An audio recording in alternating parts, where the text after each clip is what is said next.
Hello students, आज हम physical properties of haloalkanes पढ़ने वाले हैं।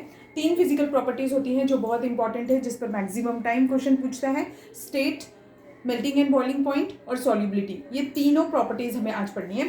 तो फर्स्ट प्रॉपर्टी हम पढ़ेंगे स्टेट, कि स्टेट कौन सी होती है, whether it is solid in state, liquid in state या फिर गैसियस इन स्टेट। तो जो स्टेट होती है वो किस पर डिपेंड करती है? State is directly proportional to molecular mass. ये मॉलिक्यूलर मास पे डिपेंड करती है। जितना कम मॉलिक्यूलर मास होगा, उसके मॉलिक्यूल्स उतने दूर दूर रहेंगे, तो उसकी स्टेट क्या होगी? गैसियस स्टेट होगी। और जैसे जैसे मॉलिक्यूलर मास इंक्रीज होगा, उसकी स्टेट गैस से लिक्विड और लिक्विड से सॉलिड में कन्वर्ट हो जाएगी। तो जो लोअर हैलो अल्केन्स होते हैं, लोअर मेंबर्स जो होते हैं, वो गैसियस स्टेट में होते हैं, और जो इंटरमीडिएट्स होते हैं वो लिक्विड स्टेट में होते हैं, और जो हायर मेंबर्स होते हैं they are solid in state. ठीक है, तो अब ये जो लिक्विड स्टेट में होते हैं, when they are expose to light they shows colour, otherwise ये कलरलेस लिक्विड्स होते हैं। ठीक है, और स्वीट स्मेलिंग लिक्विड्स भी होते हैं। तो ब्रोमाइड्स और आयोडाइड्स जो होते हैं, they develop colour when they are exposed to light. समझ में आ गया फिर स्टेट के बारे में। तो लोअर मेंबर्स में क्या हो जाएगा? जैसे मिथिल क्लोराइड है, मिथिल ब्रोमाइड है, ये सब कौन से स्टेट पे रहते होंगे? गैसियस स्टेट पे रहते होंगे। और जैसे जैसे मॉलिक्यूलर मास इंक्रीज होगा, स्टेट गैसियस से लिक्विड और लिक्विड से सॉलिड में कन्वर्ट हो जाएगी। अब हम नेक्स्ट प्रॉपर्टी पढ़ेंगे, boiling and melting point. Now melting and boiling point. Melting and boiling point is it also depends on molecular mass. ये भी डायरेक्टली प्रोपोर्शनल होता है मॉलिक्यूलर मास के। अब देखो कैसे, इसको समझने के लिए मैं एक ऐसा एग्जांपल आपको बताती हूँ जिससे आपको हमेशा याद रहेगा कि क्या होगा, वेदर बॉइलिंग और मेल्टिंग पॉइंट कम होगा या ज़्यादा होगा। जैसे अगर मेरे पास में 1 गिलास पानी है और 1 लीटर पानी है, तो कौन जल्दी बॉयल हो जाएगा? 1 गिलास पानी जल्दी बॉयल हो जाएगा। और अगर सपोज करिए कि मेरे पास 1 आइस का क्यूब है और 1 किलो आइस का क्यूब है, तो कौन सा सबसे जल्दी मेल्ट हो जाएगा? जो छोटा वाला पीस है वो सबसे जल्दी मेल्ट हो जाएगा। मीन्स क्या? ये मॉलिक्यूलर मास पे डिपेंड करता है। दो प्रैक्टिकली ये पॉसिबल नहीं है, प्रैक्टिकली बहुत रॉन्ग एग्जाम्पल दिया मैंने आपको बताया, क्योंकि वाटर का बॉइलिंग पॉइंट तो सेम ही रहने वाला है, वेदर हम 1 गिलास का बॉइलिंग पॉइंट देखें या 1 लीटर का देखें, पर समझने के लिए बहुत इजी जाता है, इसीलिए मैं ये वाला एग्जांपल दिया है आपको।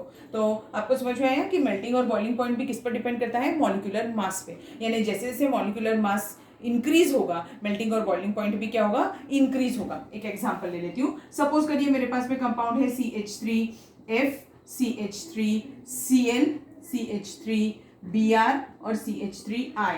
तो अब इसमें क्या ऑर्डर हो जाएगा?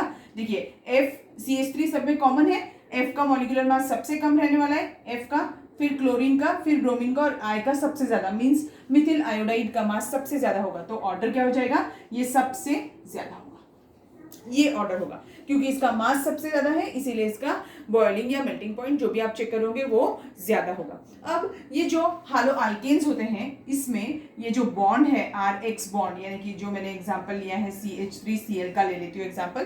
तो CH3Cl, तो क्या होगा? ये जो बॉन्ड है ये कोवलेंट बॉन्ड है, बट ये बॉन्ड कैसा है? It is a polar bond.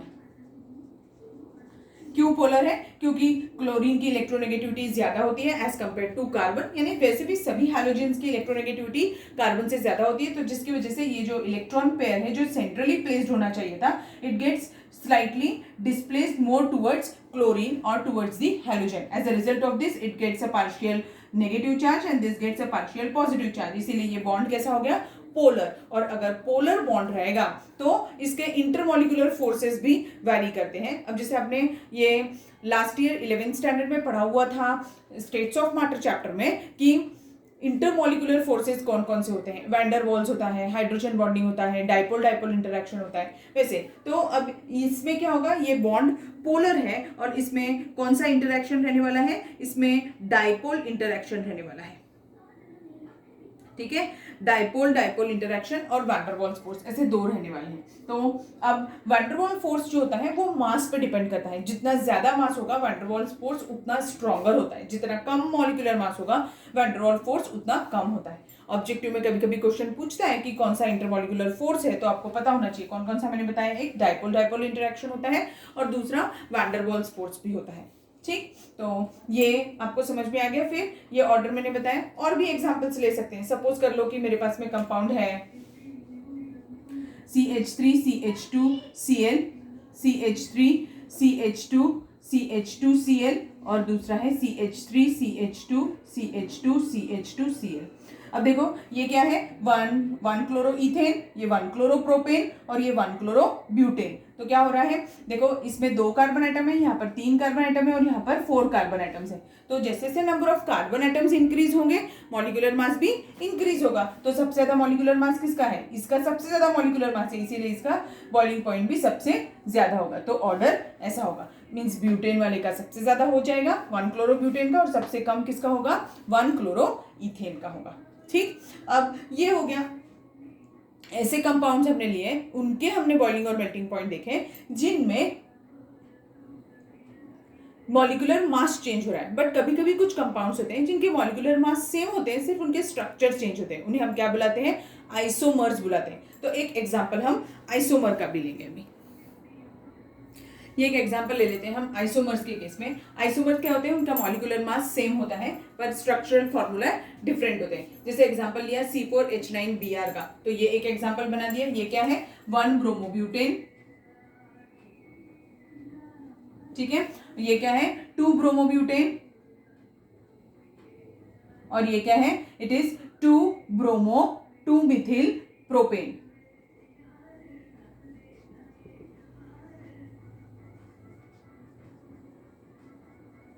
ठीक, तो अभी यहां पर देखिए इस केस में क्या है, सबके मॉलिक्यूलर मास तो सेम है, सिर्फ हमने स्ट्रक्चर चेंज कर दिया। अब इसके स्ट्रक्चर में कैसे, ये सरफेस एरिया पे डिपेंड करेगा। जितना सरफेस एरिया, जैसे जैसे नंबर ऑफ ब्रांचेस बढ़ेंगे तो क्या होगा, ब्रांचिंग बढ़ रही है तो क्या हो रहा है, सरफेस एरिया कम होते जा रहा है। तो जब सरफेस एरिया कम होते जाएगा तो क्या होगा, अगर मैंने इसको बॉईल करना शुरू किया, तो अब इस केस में अगर मैं बॉईल करना शुरू करूं तो क्या होगा, पहले ये इसको हीट करेगा और फिर कन्वेंशन के थ्रू पास करेगा हीट को। यहाँ पर जब से हमने हीट करना शुरू किया, ये इधर से हीट करेगा, इसका स्ट्रक्चर थोड़ा कॉम्पैक्ट है, ये जल्दी बॉईल हो जाएगा। और इसको जब हम हीट करना शुरू करेंगे, इसका स्ट्रक्चर और कॉम्पैक्ट है, ये जल्दी बॉईल हो जाएगा। मींस अगर मुझे इसके बॉइलिंग पॉइंट बताने हैं तो क्या हो जाएगा, ये नंबर ऑफ ब्रांचेस पे डिपेंड करता है, या फिर हम बोल सकते हैं सरफेस एरिया पे डिपेंड करता है। तो ये सबसे जल्दी बॉईल हो जाएगा और ये सबसे लेट बॉईल हो जाएगा। तो ऑर्डर ऐसा हो जाएगा, ये सबसे जल्दी बॉईल होने वाला है, मींस इसका बॉइलिंग पॉइंट सबसे कम रहेगा। किसका,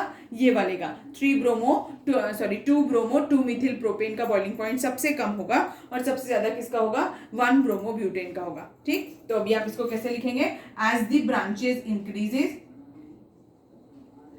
branching increases, boiling point decreases. ये एक पॉइंट हो गया, ठीक है। और दूसरा पॉइंट क्या हो सकता है, हम ऐसा भी बोल सकते हैं कि जैसे जैसे सरफेस एरिया डिक्रीज हो रहा है, बॉइलिंग पॉइंट डिक्रीज हो रहा है।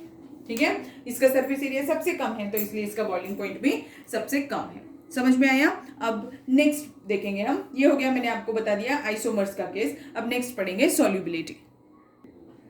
So now the third physical property is solubility. Solubility में ऐसा होता है कि solubility कैसी होती है, it is inversely proportional to molecular mass. जितना ज्यादा मॉलिक्यूलर मास होगा उसकी सॉल्युबिलिटी उतनी कम होगी। जैसे एग्जांपल ले लेती हूँ मैं आपको कि अगर 1 गिलास पानी में मुझे 1 चम्मच शक्कर मिक्स करना है और 1 गिलास पानी में मुझे 4 चम्मच शक्कर मिक्स करना है, कौन जल्दी मिक्स हो जाएगी, 1 चम्मच। मीन्स अगर मास कम है तो उसकी सॉल्युबिलिटी ज्यादा होती है, और अगर मास ज्यादा है तो उसकी सॉल्युबिलिटी कम होती है। तो वैसा ही केस होता है हमेशा solubility, but in case of haloalkanes थोड़ा सा डिफरेंस है कि जो हैलो अल्केन्स होते हैं, दो देयर बॉन्ड इज पोलर, अभी हमने पढ़ा ये बॉन्ड कैसा है, पोलर कोवेलेंट बॉन्ड है, बट फिर भी this compounds are insoluble in water. ये क्या होते हैं, this are insoluble in water.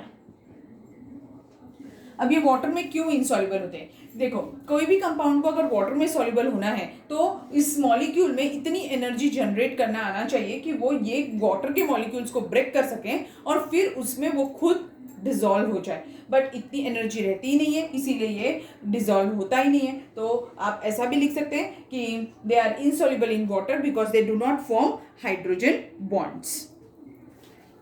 Insoluble in water because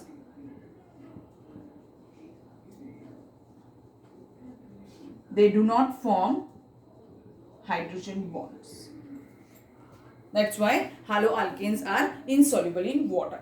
ठीक है, होप सो आपको समझ में आया होगा आज की क्लास के बारे में। तो मैंने आपको 3 प्रॉपर्टीज पढ़ाई। फर्स्ट पढ़ाई स्टेट, दूसरी पढ़ाई मेल्टिंग और बॉइलिंग पॉइंट, और थर्ड प्रॉपर्टी पढ़ाई सॉल्युबिलिटी। ठीक है, चलिए आज की क्लास के लिए बस इतना ही, बाकी का मैं आपको नेक्स्ट क्लास में पढ़ाऊंगी। Thank you.